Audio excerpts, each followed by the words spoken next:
The gallery was empty at 4:30 on a Wednesday afternoon. That's when I loved the Caldwell Museum most. When the school groups had left and the tourists had wandered back to their hotels. When it was just me, the art, and the weight of centuries pressing down through oil paint and canvas. I stood in front of the Devotion, a Renaissance masterpiece that had somehow ended up in Chicago instead of Florence where it belonged. Most people walked past it, preferred the flashier Impressionists in the next room, or the modern installations on the third floor. But this painting, this unnamed woman with her dark eyes and knowing smile, she was my favorite. 29 years old, and I was exactly where I'd dreamed of being at 16. Art history degree from Northwestern, specialization in Italian Renaissance, a position at one of Chicago's most respected museums. It should have felt like success. Instead, it felt like treading water. The pay barely covered my studio apartment in Logan Square. Student loans devoured half my paycheck. If you're enjoying this story so far, don't forget to hit the like button and subscribe. Drop a comment telling me where in the world you're watching from. I love hearing from you. My mother's nursing home bills took most of the rest. Early onset dementia at 62.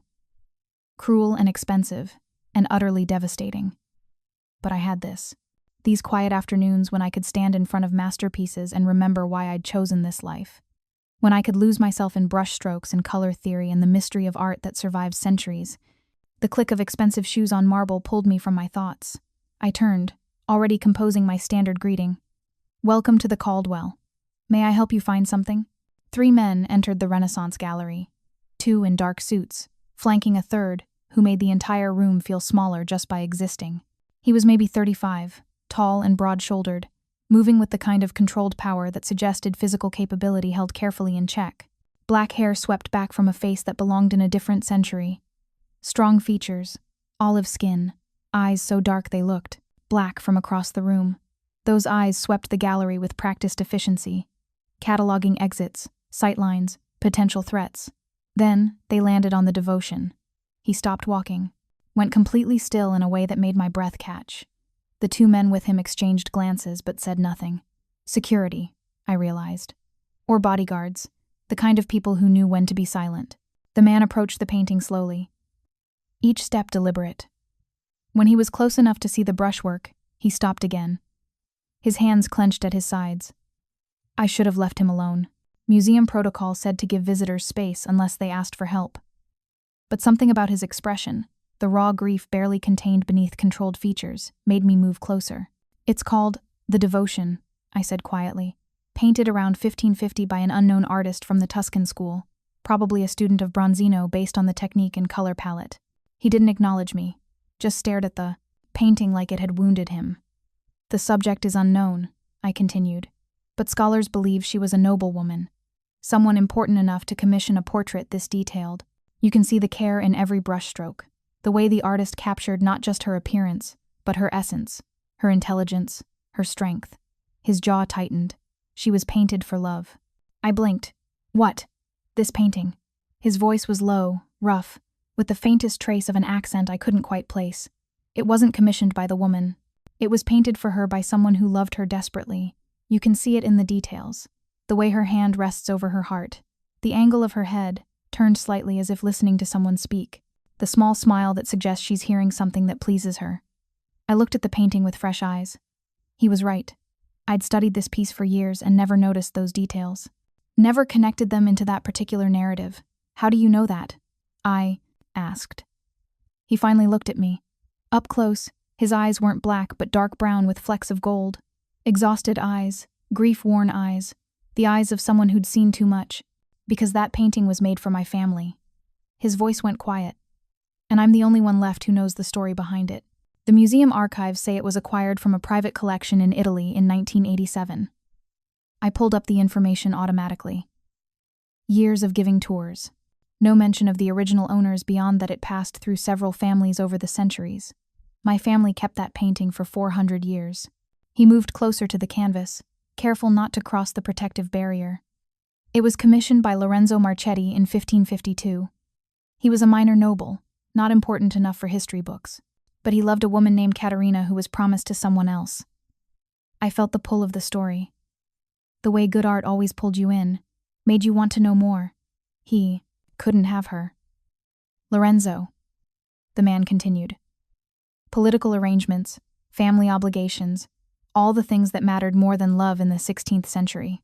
So, he commissioned this portrait, hired the best artist he could find, and he painted Caterina exactly as Lorenzo saw her, not as a political asset or a noble wife, but as the woman he loved.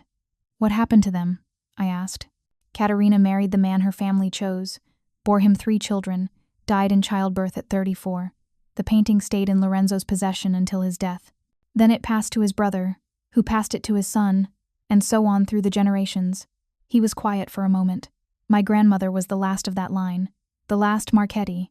She married my grandfather, took his name, but she kept this painting, hung it in our home in Rome, told me the story when I was 6 years old.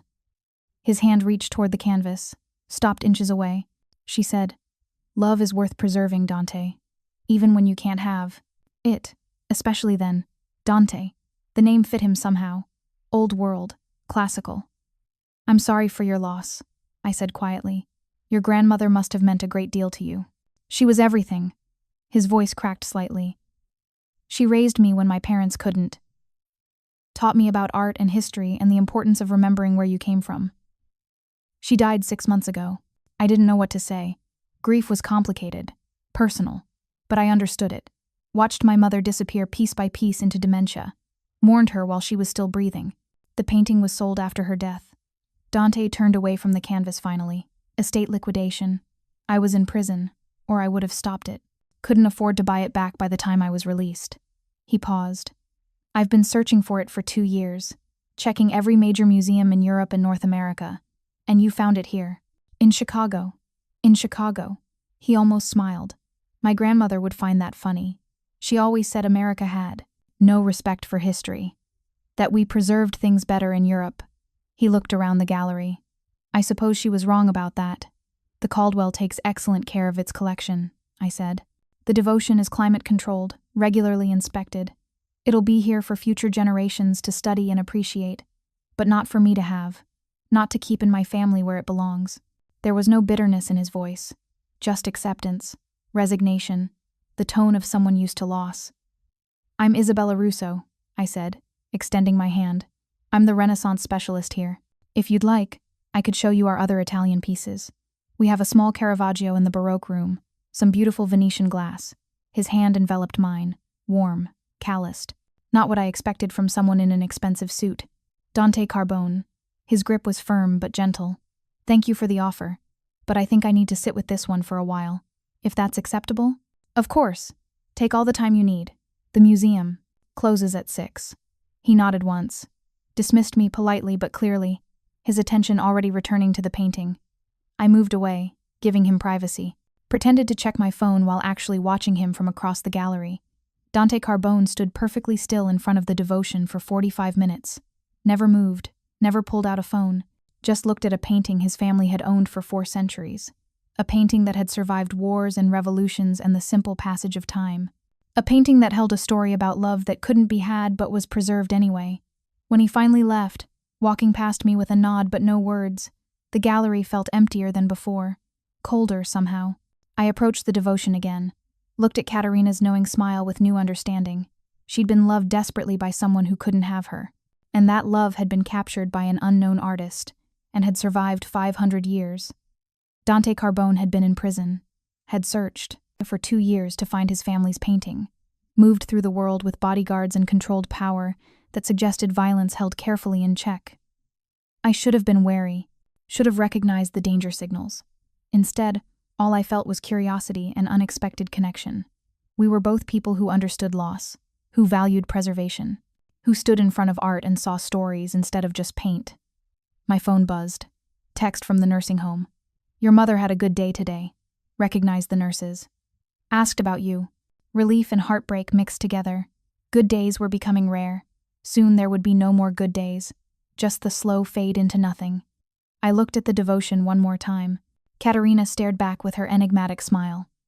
"Love is worth preserving," Dante's grandmother had said. "Even when you can't have it." I hoped she was right. Dante Carbone returned 3 days later. I was giving a tour to a group of Northwestern students when I saw him enter the Renaissance gallery. Same dark suit, same bodyguards. But this time he waited patiently until I finished talking about Botticelli's influence on later artists. "Thank you all for your attention," I told the students. "Remember, your papers on Renaissance portraiture are due next Wednesday.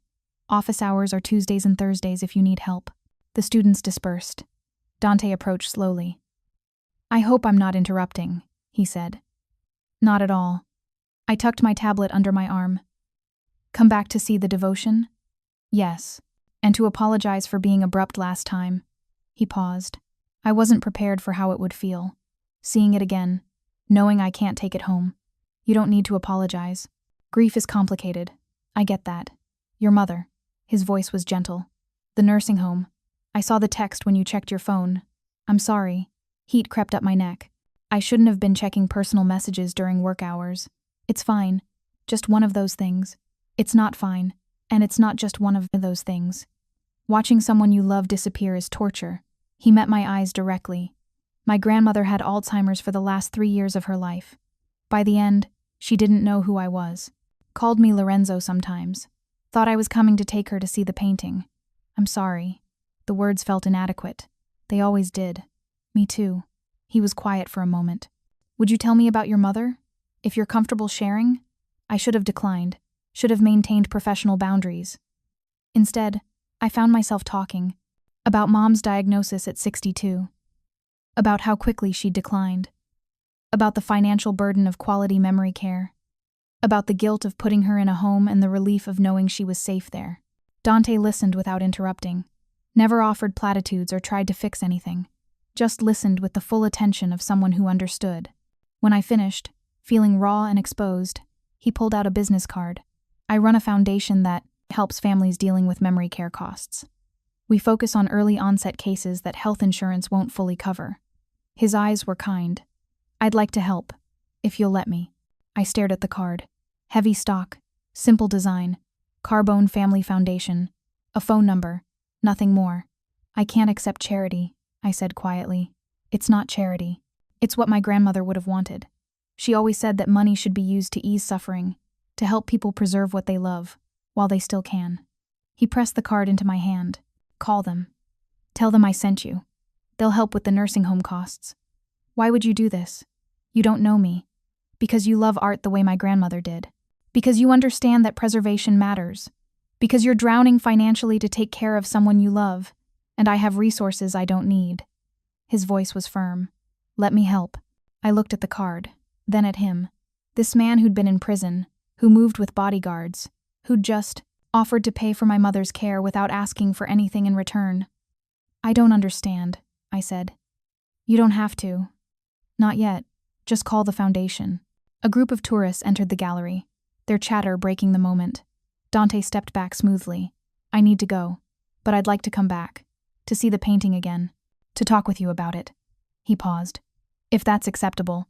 The museum is open Tuesday through Sunday, 10 to 6. "Good. I'll see you soon, Isabella." He left with his security detail. I stood holding his business card and trying to process what had just happened. That evening, I researched the Carbone Family Foundation, legitimate nonprofit. Millions in annual giving focused on healthcare costs for families dealing with dementia and Alzheimer's, board members with impressive credentials, testimonials from families they'd helped. I researched Dante Carbone next. That's when things got complicated. Heir to the Carbone family, known Chicago business interests, suspected organized crime connections, arrested 3 years ago on racketeering charges, acquitted after 18 months due to insufficient evidence and prosecutorial misconduct. Organized crime. The bodyguards suddenly made sense. The controlled power, the expensive suits and careful movements. I should have thrown the card away, should have kept our interactions strictly professional. Instead, I called the foundation the next morning. They helped. No questions, no strings, just efficiency and compassion and relief from the crushing financial burden that had been destroying me slowly. And Dante Carbone kept returning to the museum. Every few days. Always to the Renaissance Gallery. Always to stand in front of the devotion. Sometimes we talked. Sometimes we just stood in comfortable silence while he looked at his family's painting and I pretended to work on my tablet while actually watching him. I was falling for him. Slowly, carefully, against every bit of common sense I possessed. And I had no idea yet just how dangerous that would become. 3 weeks after our first conversation, Dante arrived at the museum an hour before closing with an unusual request. "Would you have dinner with me tonight? After work?" I blinked. "That's not a good idea." "Why not?" "Because you're—" I hesitated. "Because I don't think we should mix personal and professional interactions. Isabella." His voice was gentle. "We passed professional 3 weeks ago, when I helped with your mother's care. When you started telling me stories about the paintings. When we started looking forward to these afternoons." He was right, and I knew it. But acknowledging it meant crossing a line I couldn't uncross. "One dinner," he continued. "Somewhere public. No pressure. I just want to spend time with you outside these walls. To talk about something other than Renaissance art and grief." I should have said no. Should have maintained boundaries. Should have remembered that he was connected to organized crime and I was a lazand museum curator with a quiet, careful life. Instead, I said, "Where?" "There's a place in Little Italy. Small. Family-owned. Best ossobuco in Chicago." His eyes held hope mixed with uncertainty. "I'll have my driver bring you. We'll keep it simple. I don't get in cars with strangers." "Good. That's smart. Meet me there at 7:30? He pulled out his phone, sent me the address. "And Isabella?" "Yes? Wear something comfortable. This isn't a test or an interview. It's just dinner." The restaurant was exactly what he'd promised. Small, intimate, family-owned in a way that felt authentic. Red checkered tablecloths, photos of Italian villages on the walls, the smell of garlic and wine and slow-cooked meat. Dante waited at a corner table. He'd changed from his suit into dark slacks and a navy sweater. Less intimidating. More human. "You came," he said, standing as I approached. "I'm here. Not sure if this is a good idea, but I'm here. That's all I'm asking for. A chance to prove that I'm more than what you read in the news articles." I froze. "You know I researched you? I'd have been disappointed if you hadn't." He pulled out my chair. "I did the same with you. Northwestern undergraduate. Art history. Graduate degree from the Art Institute. Published 3 papers on Tuscan portraiture. Currently struggling with student loan debt and nursing home bills while working a job you love, but that doesn't pay nearly enough. That's invasive. That's thorough." He sat across from me. "I needed to know if you were genuine, or if you had other motives for being kind to me. And your conclusion? You're exactly who you appear to be. Someone who loves art and cares for her mother and exists in a world completely separate from mine." His voice softened. "That's rare." A server appeared with wine and bread, spoke to Dante in rapid Italian. He responded in kind, comfortable, and fluent. "You speak Italian," I observed. My grandmother insisted. Said that forgetting your language was the first step to forgetting where you came from. He poured wine. "She was right about most things. Tell me about her. The real her. Not just the painting stories." So he did. Over ossobuco and pasta and wine that tasted like it cost more than my monthly grocery budget.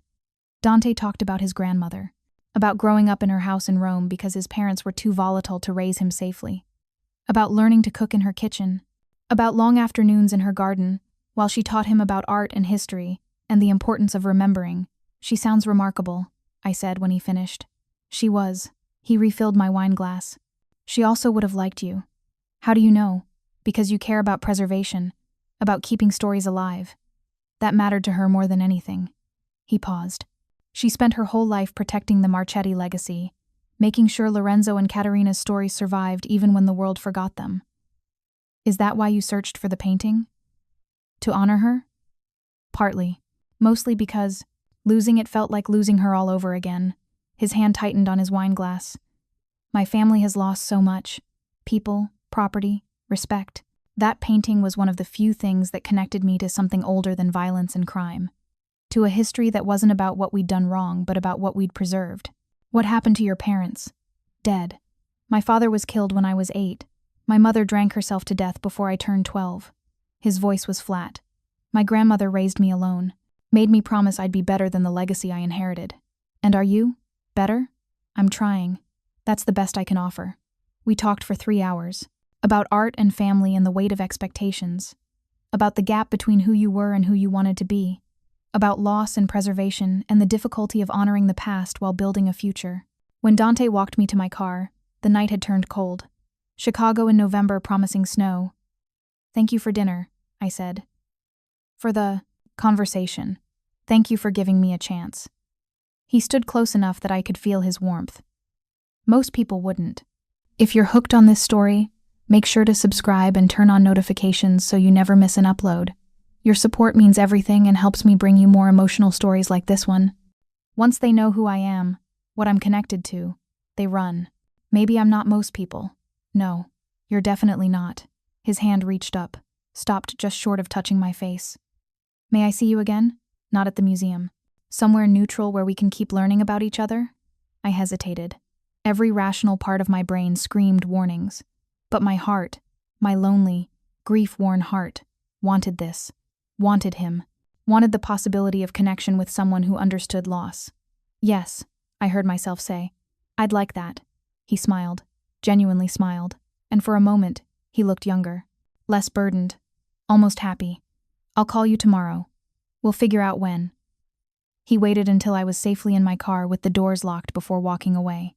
I watched him go, this dangerous, complicated man who'd offered me help without asking for anything, who'd shared his grandmother's story, who looked at art the way I did, seeing love and loss preserved in brushstrokes. I drove home to my quiet apartment and tried not to think about how quickly I was falling for Dante Carbone. Tried and failed completely. We started seeing each other regularly after that first dinner. Coffee on my lunch breaks, walks along the lakefront on weekends, quiet evenings at restaurants where Dante was clearly known and respected in ways that made servers nervous. He never hid what he was, never pretended his family's business interests were entirely legitimate, but he also never brought that world into our time together. When we were alone, he was just Dante, thoughtful and funny and surprisingly gentle for someone who commanded fear from others. My mother had a lucid day 6 weeks into our relationship, recognized me when I visited the nursing home, asked about my life. I'm seeing someone, I told her, holding her hand. He's complicated, but he's good to me. Does he make you happy? Her. The voice was thin but clear. He does. Then the rest doesn't matter. She squeezed my fingers weakly. Life's too short to be alone, Isabella. Love who you love and don't apologize for it. She faded again the next day, back into confusion and fear, but I held on to those words. Life's too short to be alone. 2 months after our first dinner, everything changed. I was locking up the museum after a late event when a car pulled up to the curb. Black sedan, tinted windows, not Dante's usual vehicle. The back door opened. A man stepped out. Late 50s, silver hair, expensive suit. 2 others emerged from the front seats. All 3 radiated controlled menace. Isabella Russo? The silver-haired man's voice was cultured. Chicago accent softened by education. Yes? I clutched my keys, pulse hammering. We need to talk about Dante Carbone. I don't know what you're talking about. Don't be stupid. He moved closer. You've been seeing him for 2 months. Having dinner, walking on the beach, spending time at his house in Lincoln Park. My blood went cold. You've been watching me. We watch everyone connected to the Carbones. It's good business. He smiled without warmth. My name is Vincent Russo. Your distant cousin, actually. Though your mother's side of the family pretends we don't exist. I don't have any cousins named Vincent. Your grandfather had a brother who moved to New York in 1962. I'm his grandson. He pulled out his phone, showed me a photo. See? Same eyes. Same stubborn chin. Family resemblance. The photo showed a young man who could have been my grandfather. The resemblance was undeniable. What do you want? I asked. To warn you. Dante Carbone is dangerous. His family has been at war with mine for 3 years over territory disputes. If you continue this relationship, you become a target. Then why tell me? Why not just let me be a target? Because despite everything, family matters. And because I think you're useful. He stepped closer. You have access to Dante. To his house, his routine, his vulnerabilities. I want information. In exchange, I keep you safe and pay off the rest of your mother's medical bills. I took a step back. You want me to spy on him. I want you to survive. Vincent's voice hardened. Dante Carbone killed 6 of my men last year in a warehouse fire, burned them alive over a shipment dispute. He's not the romantic figure you think he is. He's a monster who's using your connection to the museum and your family name to appear legitimate. You're lying. Am I? Ask him about the warehouse, about what happened to the Russo men. He pulled out a card, identical to the one Dante had given me. Think about it. Call me when you're ready to choose survival over sentiment. They left as quickly as they'd arrived. I stood on the museum steps, shaking, trying to process what had just happened. Vincent Russo, family I'd never known existed, accusing Dante of murder, offering money and safety in exchange for betrayal. I should have called the police. Should have reported the threat. Instead, I called Dante. He answered immediately. Isabella? What's wrong? I need to see you. Now. Can you come to my apartment? I'm on my way. 20 minutes later, Dante stood in my tiny living room with Sergio and another guard positioned outside my door. His expression was tense, worried. What happened? I told him everything. Vincent Russo, the surveillance, the accusations, the offer. Dante went completely still. When he spoke, his voice was cold in a way I'd never heard before. He approached you directly. That's escalation. That's a declaration. Is it true? I asked. The warehouse fire? The 6 men? He closed his eyes briefly. Yes, but not the way Vincent told it. Then tell me your version. His men ambushed a shipment of legitimate goods, medical supplies I was importing for a children's hospital. They set the fire to destroy the evidence of theft. My men were trying to put it out when the building collapsed. He met my eyes. I tried to save them. I got 3 out. 6 didn't make it. Vincent blamed me for deaths I tried to prevent, used it as justification to escalate our conflict. And now he's coming after you to hurt me. I sat heavily on my couch. This is insane. I'm a museum curator. I have nothing to do with any of this. You have everything to do with it because you matter to me. Dante crouched in front of me, hands on my knees. Vincent knows that. He's using you as leverage. What do? You come stay with me. Tonight. We move you somewhere secure until this is resolved. For how long? However long it takes. I can't just abandon my life, my job, my apartment, my mother. You can't help your mother if you're dead. His voice gentled. Please, Isabella. Let me protect you. Every instinct screamed to refuse, to maintain independence, to not let this world consume me. But I looked at Dante's face, saw genuine fear there, and realized refusing meant risking more than just my pride. Okay, I whispered. But I'm not a prisoner. I need to still work, still visit my mom. We'll figure it out. Just let me keep you safe first. I packed a bag with shaking hands. Basic clothes, toiletries, my laptop. Dante watched from the doorway, phone pressed to his ear, coordinating security in rapid Italian. We left through the back entrance. 2 cars waited. Sergio drove us while the second car followed. Every streetlight made me flinch. Dante's house in Lincoln Park was beautiful in a way that made my studio apartment look like a closet. 3 stories. Original woodwork. Modern security masked as historic preservation. Guest room is upstairs, he said as we entered. Or you can stay in my room if you'd rather not be alone. Guest room is fine. But I didn't sleep in the guest room that first night. 3 hours of lying awake, jumping at every sound, finally drove me to Dante's door. He opened it immediately, like he'd been waiting. Can't sleep? His voice was soft. I keep thinking about Vincent, about being watched for 2 months without knowing. About how my life just imploded because I fell for the wrong person. I'm not the wrong person. He pulled me gently into the room. I'm just a complicated one. We lay in his bed, fully clothed, holding each other in the darkness. His heartbeat steady under my ear, his arms solid and safe around me. I don't know how to do this, I whispered. How to be someone who needs protection, who can't just live their normal life. You learn, same way you learned to care for your mother, same way you learned to be alone after your father died. His hand stroked my hair. You adapt because you have to. What if I can't? Then I adapt for both of us until you can. I fell asleep there, in his arms, in his bed, surrounded by safety that came from violence I didn't want to think about. When I woke, pale winter sun streamed through windows. Dante was gone, but a note sat on his pillow. Had to handle something. Sergio's outside your door. There's breakfast in the kitchen. We'll talk when I get back. You're safe here, I promise. D. I found Sergio in the hallway, big, silent, armed. He nodded at me without speaking. The kitchen was ridiculous. Commercial-grade appliances, marble counters, fresh flowers in a vase, breakfast laid out like a hotel, coffee, pastries, fruit. I ate alone, trying to adjust to this new reality. Yesterday I'd been independent, self-sufficient. Today I was living in a mansion with armed guards because a man I'd fallen for came with enemies who wanted to use me as leverage. My phone rang. The museum. I answered automatically. Isabella, it's Director Chen. We have a situation. Someone broke into the Renaissance Gallery last night. Vandalized several pieces. The devotion was specifically targeted. My stomach dropped. How bad? The painting itself is intact, but someone spray painted a message on the wall beside it. Her voice shook. It says, "She's next. Carbone can't protect her. I'll be right there. Isabella, the police are here. They want to talk to you about any threats you've received. About your relationship with Dante Carbone." I hung up, stood in Dante's perfect kitchen with my perfect coffee, and felt my life fracture completely. Vincent Russo had just declared war, and he'd chosen the thing I loved most as his battlefield. Dante returned home 30 minutes later to find me packed and ready to leave. "I have to go to the museum," I said before he could speak.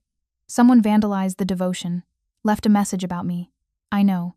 I've already been in contact with the police and museum security." His face was grim. "You're not going anywhere near that building. It's my job, my responsibility. Your responsibility is staying alive." He pulled out his phone, showed me photos. The vandalism was worse than Director Chen had described.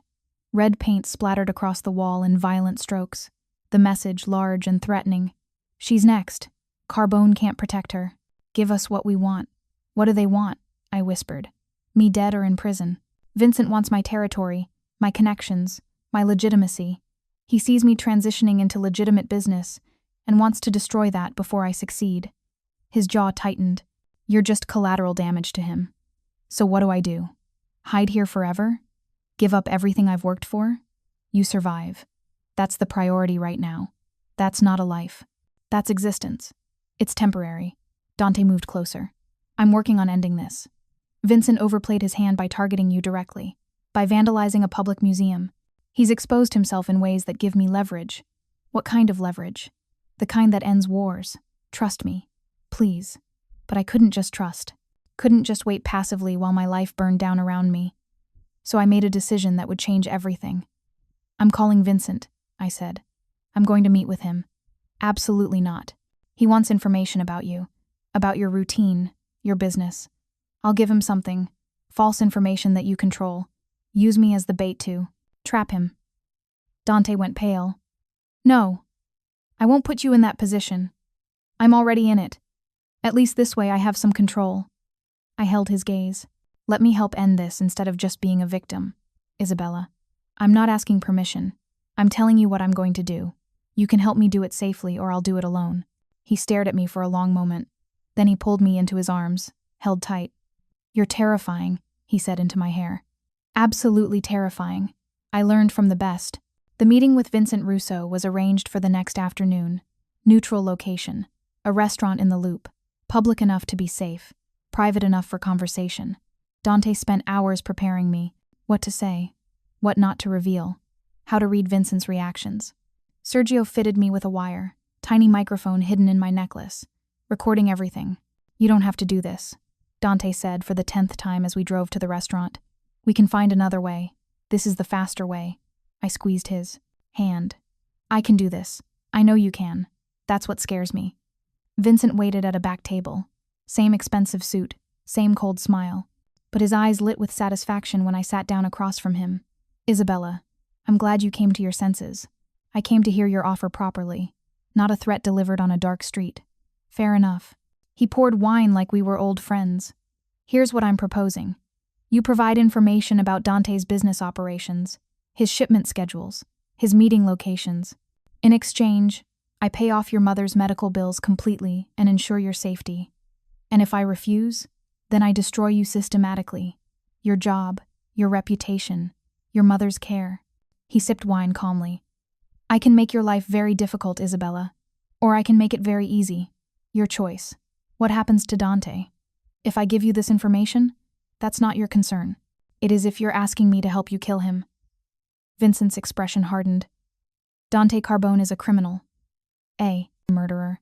He's responsible for countless deaths, including members of our family. Removing him makes Chicago safer." "You're lying." I kept my voice steady. "The warehouse fire wasn't his fault. Your men started it. He told you that." "Of course he did." Vincent leaned forward. "Did he tell you about the judge he bribed? The witnesses he intimidated? The police officers he bought? Dante Carbone built his empire on corruption. And you didn't?" I challenged. "You're standing here trying to recruit me to betray someone I care about. That's not exactly ethical behavior. Ethics are luxury concepts, Isabella. In the real world, survival matters more." He pulled out papers. This is a contract. Information in exchange for payment and protection. Sign it. Help me end Dante's reign. Be on the winning side. I looked at the contract. Detailed terms. Specific information requests. Large payment amounts. I need to think about it, I said finally. You have 24 hours. Then the offer expires and you become a liability instead of an asset. Vincent stood. Choose wisely, cousin. Family should protect family. He left. I sat alone at the table, wire recording everything, and waited for Dante's signal. It came through an earpiece, tiny and hidden. Dante's voice. You were perfect. We got everything. Sergio's tracking him now. Come out the front. I'm waiting. I found Dante in the car, tension radiating off him in waves. He threatened you directly, made it explicit. That gives me legal grounds to move. He pulled me close. You're brilliant and brave, and I never want you to do something like that again. Did you get what you needed? More than enough. Vincent just incriminated himself on recording. Bribery, conspiracy, threats against a civilian. His voice was grim with satisfaction. This ends tomorrow. How? I'm going to the FBI. I pulled back to look at him. You're what? The federal agents who've been investigating organized crime in Chicago. I've been cooperating with them for 6 months, providing information on Russo operations in exchange for immunity and protection for my legitimate businesses. He pulled out his phone, showed me documents. Official agreements, signed cooperation deals. You've been helping the feds this entire time? Since my grandmother died. Since I realized I wanted a different life. One where I could own that painting again without it being tainted by blood money. His voice was quiet. You made me want that life even more. Made me want to be someone worthy of you. I don't know what to say. Say you'll testify. Tell the FBI about Vincent's threats. About the vandalism. Help me put him away legally, instead of solving this with violence. I thought about the devotion. About Caterina's smile. About Lorenzo, who'd loved her desperately, and preserved that love in paint and canvas. About Dante, who was trying to preserve something too. His grandmother's legacy, his own chance at redemption. Yes, I said. I'll testify.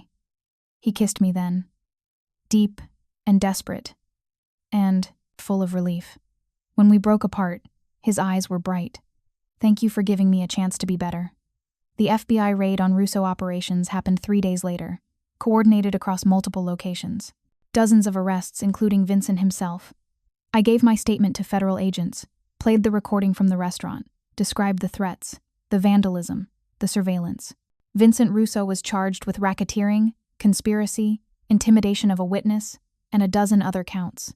His organization crumbled under federal scrutiny. Dante kept his immunity deal. His legitimate businesses remained untouched. The questionable operations were shut down or transferred to oversight. He walked away clean. Too clean, some people said. But I didn't care about some people.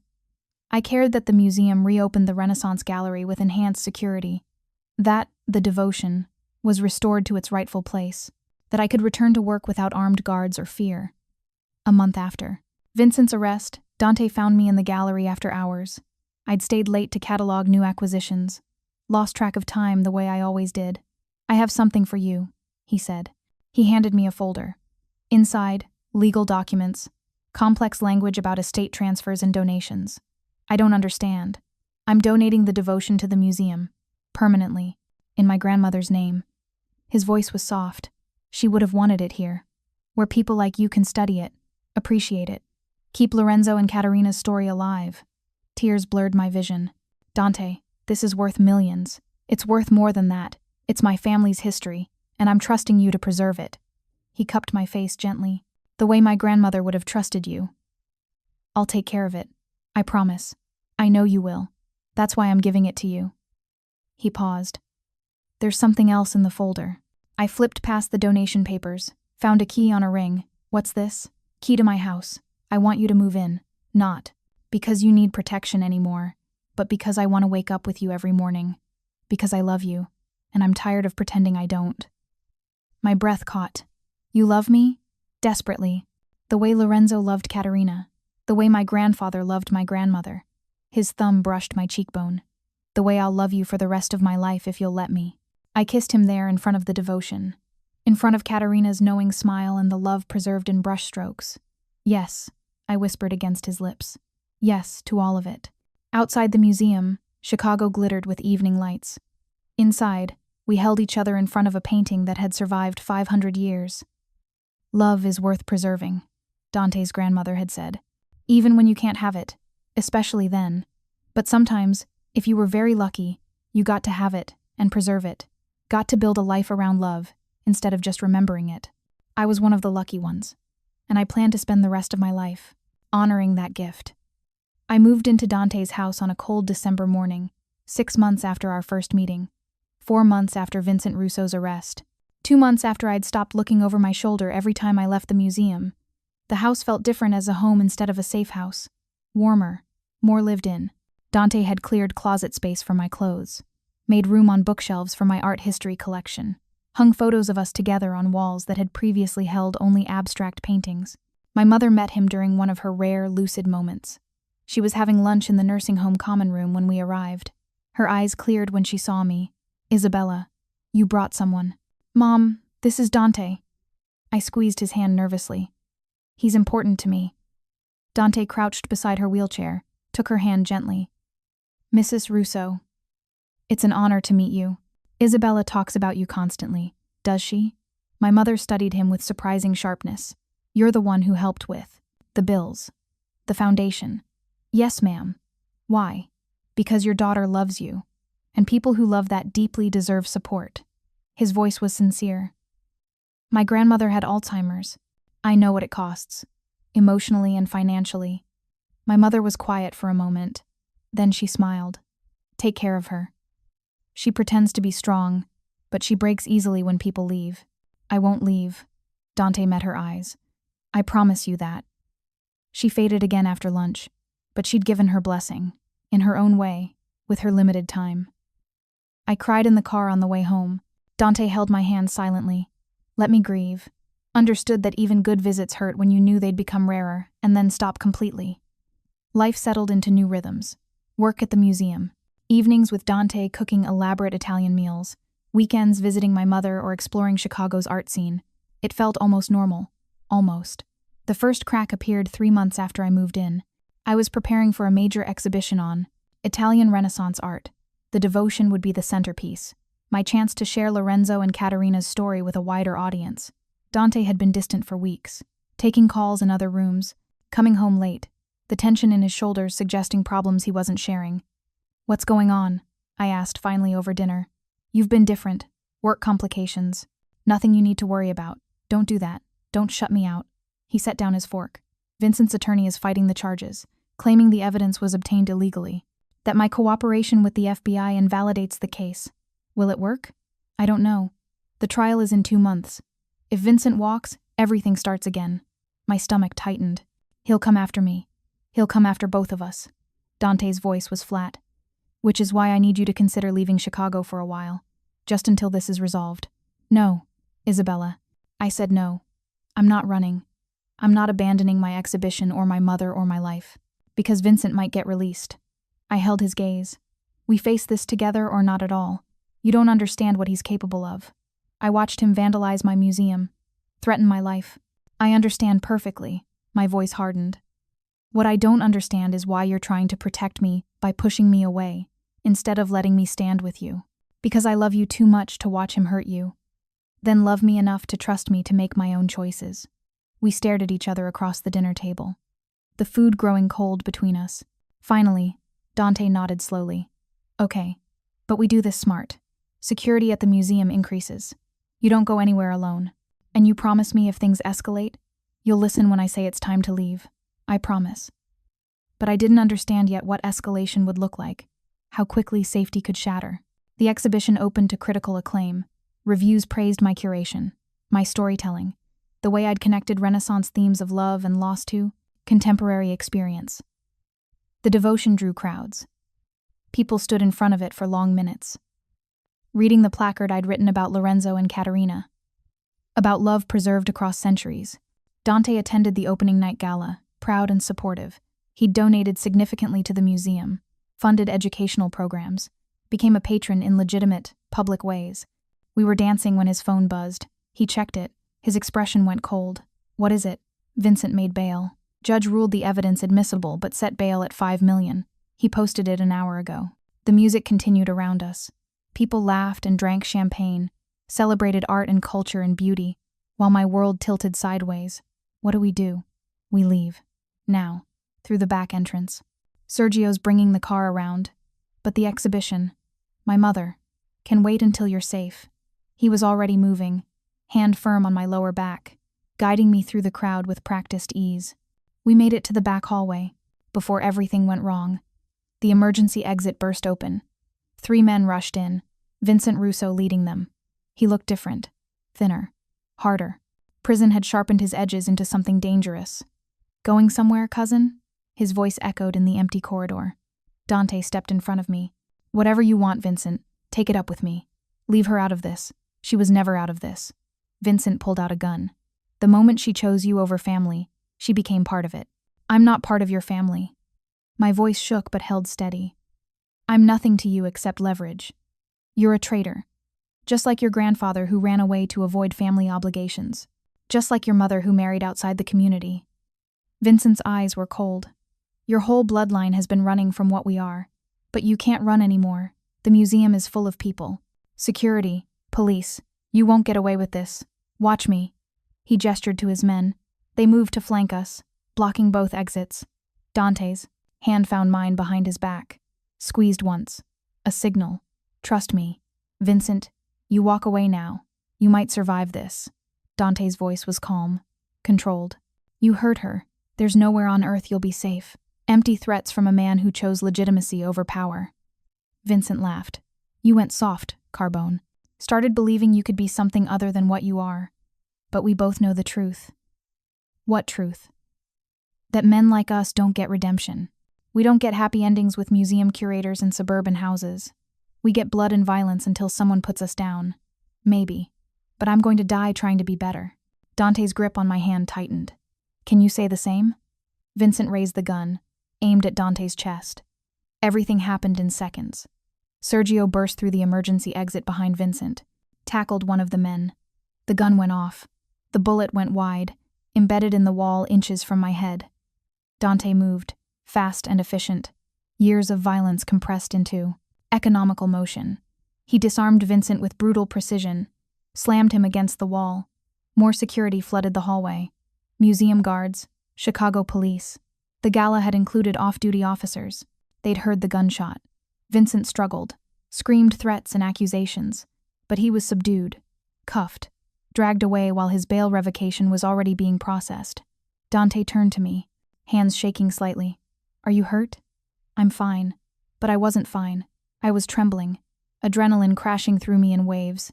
He pulled me close, held tight. I could feel his heartbeat, rapid and hard against my cheek. I'm sorry. I'm so sorry you had to see that, experience that. It's not your fault. It is. He pulled back enough to cut my face.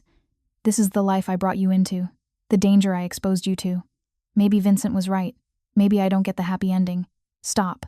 I gripped his wrists. You don't get to decide that. We decide together. Around us, police secured the scene, took statements. The gala had been evacuated. My beautiful exhibition disrupted by violence. Director Chen found us in the hallway. Isabella. Thank God you're okay. The board wants to discuss security protocols. Whether we can continue the exhibition given tonight's events, the exhibition continues. I straightened, forcing strength into my voice. We don't let violence win. We don't let men like Vincent Russo destroy art and beauty and hope. She nodded slowly. Then we'll need to make changes. Enhanced security. Restricted access. Are you prepared for that? I am. I looked at Dante. We both are. Vincent Russo was denied bail a second time. Additional charges filed. Assault with a deadly weapon, attempted murder. His attorney couldn't argue those away. The trial proceeded. I testified about the threats, the vandalism, the attack at the museum. Dante testified about Vincent's criminal operations. The FBI presented mountains of evidence. Vincent was convicted on all counts. Sentenced to 30 years in federal prison. It should have felt like victory, like closure. Instead, it felt like exhaling after holding my breath for months. Relief, mixed with exhaustion. I took a week off work after the trial. Spent it in Dante's house. Our house. Trying to process everything that had happened. Dante found me one evening in his study. I'd been looking through his grandmother's journals, leather-bound books filled with her elegant handwriting, stories about art and family and the importance of preservation. Finding anything interesting? He sat beside me on the couch. She wrote about Lorenzo and Caterina often, about how their story inspired her, made her believe love could survive anything. I touched the page gently. She had beautiful handwriting. She did. Dante looked at the journal. That's from the year before she died. When she knew time was running out, I found something she wrote about you. Can I read it? Please. I flipped to the marked page. Read aloud. My grandson struggles with his legacy, with being a carbone in a world that fears that name. But I see in him the same capacity for love that Lorenzo had, the same desire to preserve beauty instead of destroying it. If he can find someone who understands that, who sees past the violence to the man underneath, he might finally have the peace that eluded our family for generations. Dante's eyes were bright when I finished. She wrote that 6 months before she died. She knew you'd find your way. I closed the journal carefully. She believed in you. I wish she'd lived to meet you, to see that she was right. Maybe she does know. Somehow. I leaned against him. Maybe Lorenzo and Caterina know their story is still being told, still inspiring people. We sat in comfortable silence, his arm around me, the journals surrounding us like a protective circle of family history. Isabella, he said finally. There's something I need to ask you. Okay. He shifted, pulled a small box from his pocket. My breath stopped. This was my grandmother's. Dante opened the box. Inside, a ring, antique gold with a deep red stone, the Marchetti family ring, passed down through generations. She wanted me to give it to someone who understood preservation, who valued history, who could carry the legacy forward. He met my eyes. Marry me, not because of danger or necessity, not because we've survived trauma together. Marry me because I love you, because you make me want to be the man my grandmother believed I could be, because spending my life with you is the only future I want. Tears blurred my vision. Yes. God, yes. He slipped the ring on my finger. Perfect fit. Like it had been waiting centuries for me to wear it. We were married 3 months later in a small ceremony at the museum, in front of the devotion, with Caterina's knowing smile watching over us. My mother attended in her wheelchair. She didn't recognize me, didn't understand the ceremony, but Dante had insisted she be there, had arranged medical staff to accompany her, had made sure she was part of our day even in her diminished state. Camila served as my maid of honor, Sergio as Dante's best man. Director Chen officiated. A small group of friends and family witnessed us exchange vows in front of art that had survived 500 years. I take you, Isabella Russo, to be my wife. Dante's voice was steady. To honor the way my grandmother would have wanted, to preserve what we've built together, to choose love over violence for the rest of my life. I take you, Dante Carbone, to be my husband. I smiled through tears. To stand beside you as you become the man you want to be. To preserve your family's legacy of love instead of violence. To build a future worthy of the past. We sealed it with a kiss while guests applauded. While the devotion watched over us, while centuries of love and loss and preservation bore witness. 6 months after our wedding, my mother passed away peacefully in her sleep. Dante held me while I cried, made arrangements for her funeral. Stood beside me as we buried her next to my father in a cemetery on the south side. She knew you loved her, he said as we left the graveside. That's what matters. I hope so. The grief was complicated. Relief that her suffering had ended. Sorrow at losing the last of my immediate family. Gratitude that Dante had given her comfort and dignity in her final years. We established a scholarship in her name. For students studying art history who needed financial help. Turned her memory into something that would help others pursue beauty and knowledge. Dante continued transforming his business operations. Sold off the last questionable investments. Focused entirely on legitimate enterprises. The Carbone name slowly became associated with philanthropy instead of crime. He bought back 3 more paintings from his grandmother's collection. Donated them all to the museum. Created a permanent gallery in her memory. Filled it with Renaissance art and the stories behind each piece. I curated it personally. Made sure every painting had context, history, the human stories that made art matter. On the anniversary of our first meeting, Dante found me in the gallery after hours, standing in front of the devotion like I had that first afternoon. Remembering something? He came up behind me, wrapped his arms around my waist. Remembering everything. How you walked in here looking like you'd seen a ghost. How you told me Lorenzo's story. How you changed my entire life. Our lives. He kissed my temple. We changed each other. I turned in his arms, looked up at this man who'd been a stranger, then a complication, then everything. Do you ever regret it? I asked. Choosing this life? Leaving behind the power and respect that came from fear? Never. Not even once. He touched my face gently. I'd rather be respected for what I build than feared for what I destroy. Your grandmother would be proud. I hope so. He looked at the devotion, Katerina's smile, Lorenzo's preserved love. I think about them sometimes. About how he loved her desperately and never got to have her. About how that love survived anyway through this painting. We're luckier than they were. We are. So much luckier. He pulled me closer. We get to have the love and preserve it. Get to build something that honors the past while creating a future. I kissed him softly. Thank you for finding me that day. For recognizing that song your grandmother sang. For being brave enough to want something different. Thank you for seeing past what I was to what I could become. We stood there in the empty gallery, surrounded by art and history and stories that had survived centuries, building our own story, our own legacy, one that would be preserved not in paintings but in choices, in transformation, in love that chose to be better. Later that night, as we walked home through Chicago's streets, Dante stopped suddenly. What is it? I asked, just appreciating this. He looked around, the city lights, the cold air, you beside me. A life I never thought I'd have. You deserve it. Maybe. Or maybe I'm just lucky you believed I could. He pulled me close. Either way, I'm grateful. We walked the rest of the way home hand in hand. Two people who'd found each other through tragedy and art, and a 400-year-old painting about love that couldn't be had. Except we'd proven that sometimes, if you were brave enough and patient enough and willing to change, love could be had after all, could be preserved and honored, and built into something that would last. Just like Lorenzo and Katerina, just like Dante's grandmother had always believed, love was worth preserving, worth fighting for, worth transforming yourself to deserve. And I'd spend the rest of my life honoring that truth. 5 years later, I stood in the Marchetti Gallery at the Caldwell Museum, the permanent collection Dante had endowed in his grandmother's name, surrounded by Renaissance masterpieces and their stories. A little girl tugged her mother's hand, pointed at the devotion. Mommy, who is she?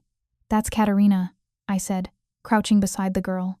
She lived a long time ago in Italy. A man named Lorenzo loved her very much, so much that he had this painting made so he could always remember her. Did they get married? The girl's eyes were wide. No, they couldn't. But Lorenzo made sure everyone would know how much he loved her. Made sure that love would last forever. That's sad, the girl said. It's also beautiful. I smiled. Because love doesn't always look the way we think it should. Sometimes it looks like this, preserved in art, remembered in stories, inspiring people centuries later. The mother smiled at me gratefully. Thank you. Come on, sweetie. Let's see the other paintings. They moved on. I stood alone in front of the devotion, Katerina's knowing smile, Lorenzo's desperate love frozen in brushstrokes. Dante found me there, like he always did. Our daughter balanced on his hip, 3 years old with his dark eyes and my stubborn chin. Mama! Sophia reached for me. I took her gently, kissed her forehead. Were you telling stories again? Dante asked. Always. That's what these paintings are for, to keep love alive across time. He kissed me softly. You're good at that. I had a good teacher. I looked at the devotion. Your grandmother's voice lives through these stories, through what we've built here. She'd love that. He wrapped his arm around me. Would love seeing Sophia learn about art, about preservation, about choosing love. We stood there as a family, in front of a painting that had brought us together, that had survived centuries to teach us what mattered. Sophia pointed at Katerina. Pretty lady. Very pretty, I agreed. And very loved. Just like you. She giggled, squirmed to get down, toddled off toward the Caravaggio, with Dante following to make sure she didn't touch anything. I lingered a moment longer, sent a silent thank you to Lorenzo and Katerina, to Dante's grandmother, to all the people who'd been chosen to preserve love instead of letting it die. Then I followed my family into the next gallery, into our future, into the life we'd built from tragedy and art, and the belief that people could change, that love, in all its forms, was worth preserving, always. Thank you so much for watching until the end. If you loved this story, Check out the other videos on your screen now. I think you'll really enjoy them. And don't forget to subscribe if you haven't already. See you in the next story.